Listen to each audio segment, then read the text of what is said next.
들어와 줄 수 있고 또 그 성령님의 역사하심을 통해 우리가 기대 이상의 사역들을 펼칠 수 있다라고 하는 것입니다. 그 의미들을 우리가 경험할 수 있음을 저는 그 사역을 통해서 그런 과정을 통해서 경험했던 것 같아요. 그래서 여기 제가 아까 보니까 뭐 일본 삿포로 갔더라고요. 그렇죠? 네. 몇 분이 가십니까? 삿포로요? 10명 갔어요. 네, 가시는 마음 한 분 속에 일본인들을 대할 때, 또 현지 사역을 할 때 정말 우리가 주님의 안에서 또 품어야 할 형제 자매인 그런 사랑의 마음으로 품고 또 그들을 위해 기도하고 또 헌신하고자 하는 그런 마음이 있어야 되고요. 또 무엇보다 우리가 사역할 수 있는 것이 내가 온전하기 때문에가 아니라 나를 보내신 하나님의 성품이 바로 자비하시고 은혜로우신 그 하나님이기에 우리가 사역할 수 있음을 우리는 늘 잊지 않았으면 좋겠다 싶습니다. 자, 또 사랑의 하나님, 그렇죠? 사랑의 하나님, 나를 용서하시고 품어주신 그 사랑의 하나님, 그리고 그 사랑의 하나님을 또 만나고자 기대하고 있는 사람들이 있음을 우리는 기억하시고 그 사랑의 하나님을 또 증거해야 합니다. 또 변치 않으신 하나님, 그렇죠? 한번 우리가 오늘 말씀을 통해서도 뭐 이동호 목사님께서 언급하셨지만 우리가 한번 받은 그 구원은 영원한 구원으로서의 우리가 기쁨과 감사의 삶을 누릴 수 있었던 것처럼 그들이 지금까지는 하나님을 원망하고 또 하나님을 알지 못했지만 우리가 소개하고 전함을 통해 그들이 주님을 만났을 때 평생 그의 삶과 일생에 함께 하시는 그 하나님을 우리가 증거한다면 그 증거는 축복과 또 온전한 기쁨과 감사의 그러한 과정이 될 거라 생각합니다. 자, 저희가 이렇게 이제 하나님의 성품과 하나님의 마음과 하나님의 계획을 이해했다라고 한다면 이제는 우리가 실질적으로 단기 선교에 임할 때 우리가 어떻게 그 사역에 참여해야 하는지를 한번 좀 생각해 봐야 합니다. 단기 선교의 필요성, 많은 사람들이 그렇게 생각해요. 단기 선교라는 것 많은 비용을 들여서 꼭 해야 되는가 라고 이렇게 의문을 던지거나 또 때로는 부정적인 의견들을 내시는 분들이 있습니다. 아까 우리 진 목사님께 잠깐 소개하셨지만 현재 지구촌 교회는 해마다 약 한 3,500명의 성도님들이 국내외 선교에 참여합니다. 네, 그래서 올해도 제가 해외 같은 경우는 약 한 지금 한 50개 팀, 그리고 국내도 한 50개 팀, 그리고 뭐 사회복지 해서 뭐 굉장히 많은 팀들을 저희가 운영하고 또 계획을 세우고 있거든요. 그런데 한 팀이 주로 나갈 때 적게는 뭐 10명에서 15명, 또 많은 지역은 뭐 한 30명 정도도 저희가 팀을 보내거든요. 그런데 한 팀이 나갈 때 뭐 항공 경비 또 팀 사역비 이렇게 따져보면 적어도 한 5천만 원 정도는 쓰는 것 같아요. 적어도. 저희가 또 사역 준비하는 게 굉장히 많거든요. 그리고 또 예전에 한번 아프리카 탄자니아로 한번 의료 선교팀이 갔는데 아마 그 팀은 제가 볼 때 한 1억 원 이상을 저희가 사용한 것 같아요. 그런 의약품들, 뭐 항공 티켓, 굉장히 많은 비용들이 생각해 봅니다. 적어도 그냥 뭐 한 5천만 원에 50개 팀이면 얼마죠?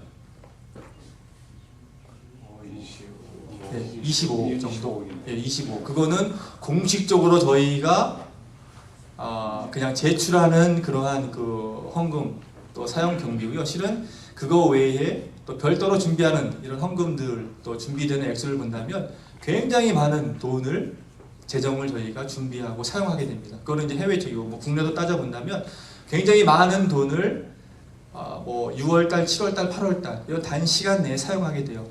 그래서 많은 분들이 그렇게 얘기합니다. 아니 뭐 몇십억 되는 그 돈들을 그냥 뭐 일주일 사역하는 것이 큰 의미가 있겠는가? 차라리 그 돈을 선교팀이 가지 말고 그냥 선교 현지에 있는 사람들에게 후원해 준다고 그러면 그분들이 더 그것을 잘 활용할 수 있지 않겠는가라고 얘기를 하시는 경우도 있어요. 그런데 저는 물론 맞다고 생각합니다. 그분들이 우리가 뭐 짧게 그냥 뭐 2, 3일 정도 일정 보내는 것을 본다면 차라리 그 많은 비용을 우리가 선교 사님들에게 보내서 그분들이 현재 필요한 사역들을 지원할 수 있다라고 생각하는데, 그런데 단지 그것만으로 선교가 다다라고 우리는 얘기해서는 안 되거든요. 왜냐하면 선교라는 것이 그냥 단지 재정적 지원을 하는 것으로 끝나는 것이 아니라 실은 여기에 참여하는 우리 한 분 한 분의 삶을 통해 하나님께서 기대하시는 부분이 있기 때문에 우리는 재정적인 면만으로 단기 선교를 이해하고 또 생각해서는 안 된다고 하는 것입니다.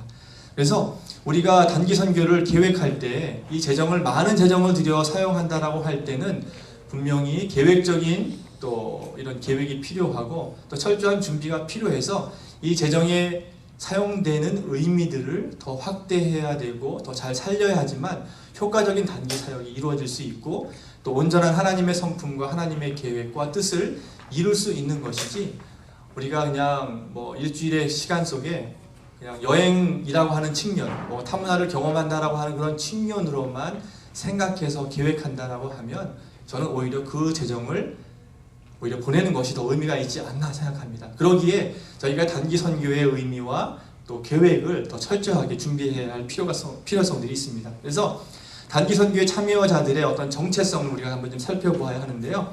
단기 선교를 떠나기 위해서 우리가 어떠한 삶으로 어떠한 목적과 자세로 참여해야 하는지를 먼저 우리는 점검해야 됩니다. 첫 번째로 보면 우리가 주님의 증인임을 우리는 잊지 말아야 한다는 것.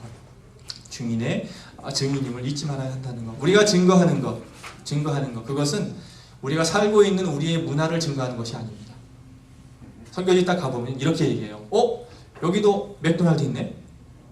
여기도 이런 차 있어? 여기에 이런 거 있어? 여기에는 왜 이런 거 없지? 물론 처음에 가는 문화로 인해서 우리가 많이 낯설기도 하고 또 관심 갖기도 하고 또 기대하는 모습이 있지만 실은 그러면서 우리의 문화를 소개하는 게 있어요. 우리 교회에서는 예배 드릴 때 이렇게 합니다. 우리 교회 예배의 어떤 스타일을 소개하거나 아니면 찬양할 때의 모습 속에서도 우리는 이렇게 하기 때문에 선교지에 있는 사람들도 이렇게 해야 됩니다.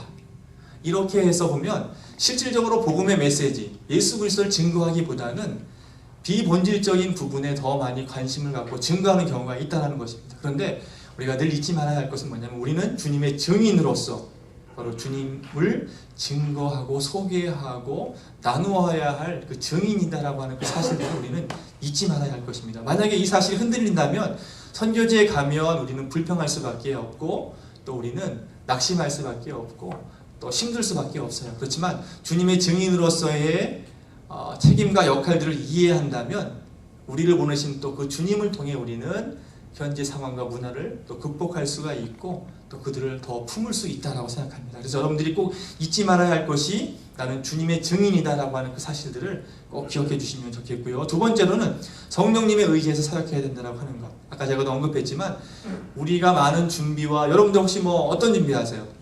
드라마 준비하세요?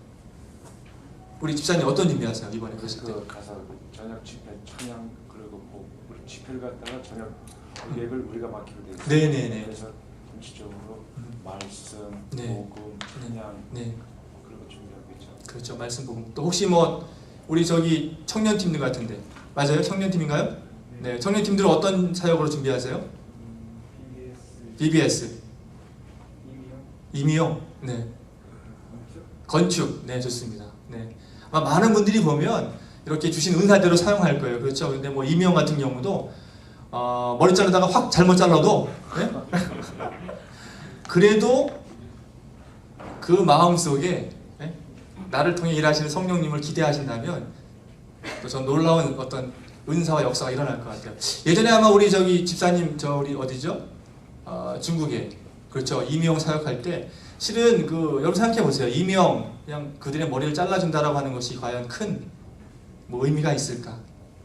그런데 저는 그런 것 같아요. 그들이 자기 스스로도 머리를 못 감는 그런 환경과 처지에 있는데 저 멀리 미국에서 그것도 어마어마한 비용과 시간을 들인 분들이 오셔서 자기의 머리를 만져주고 또 자신의 어떤 그 지저분한 부분들을 깨끗하게 점검해주고 또 다스려준다라고 한다라는 모습들을 본다면 그들에겐 그거 자체가 굉장히 큰 충격이고 놀라움입니다.